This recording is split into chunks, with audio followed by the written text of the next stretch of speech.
Paul to write a book. Write a book. And then when they write a book, buy the book and support them. No reviews yet because we just got it at the store a few days ago. We now have it in stock, InfoWarsStore.com. Here's one of his latest reports where he breaks all this down. They just can't stop.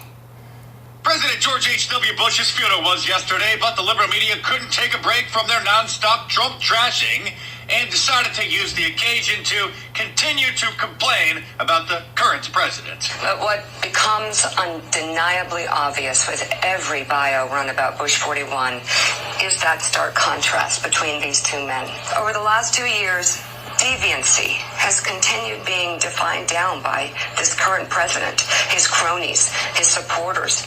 Donald Trump is 180 from who George H.W. Bush Thank God. is. The world looked at George Bush because he was a leader respected. He had proven himself. This president has yet to do that.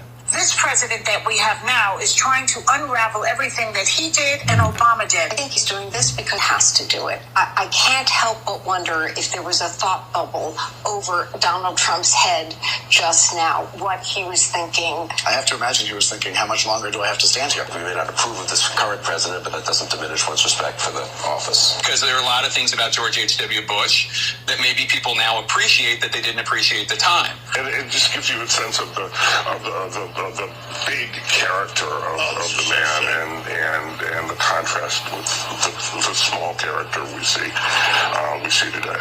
George Bush believed in the institutions of government, which I think, too, is another reason why this moment to remember and to compare and contrast is so important, because our institutions are so under siege right now by the government itself. And that is why we celebrate George H.W. Bush's legacy and fear the next 2 years of Mr. Trump's wild White House ride. Welcome back, and we're still chatting with our panel about that moment at the Bush 41 funeral when the Trumps walked in and the air turned cold as he hit the pew. Paul, one thing I've seen with a lot of criticism of President Trump in social media and elsewhere, I have seen some conservatives criticizing Hillary Clinton, who nodded at Melania Trump but did not acknowledge the President of the United States. He didn't reach all the way across 2 or 3 other people to shake her hand. So it's his fault. It's, of course, it always is. But so what? You know, our president met the minimal standards of decency, and that's news.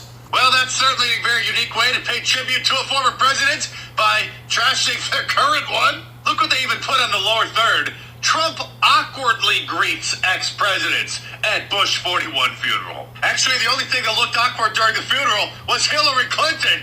The heck is she doing here? The poor woman without breaking out into a coughing fit. She can't walk down a flight of stairs without slipping and spraining her wrist.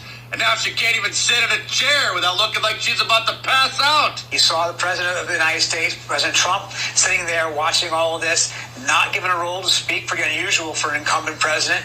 At times seemed to be a little defiant. He held his hands up, arms up, like as if he wasn't quite happy with what he was hearing, but otherwise kept quiet, decided not to make any remarks to spoil the occasion. So, you know, it was a coming together for Washington, I think. You know, I don't like Donald Trump at all, but at least he didn't ruin George H.W. Even little Ben Shapiro, Bill Kristol's neocon protege, revealed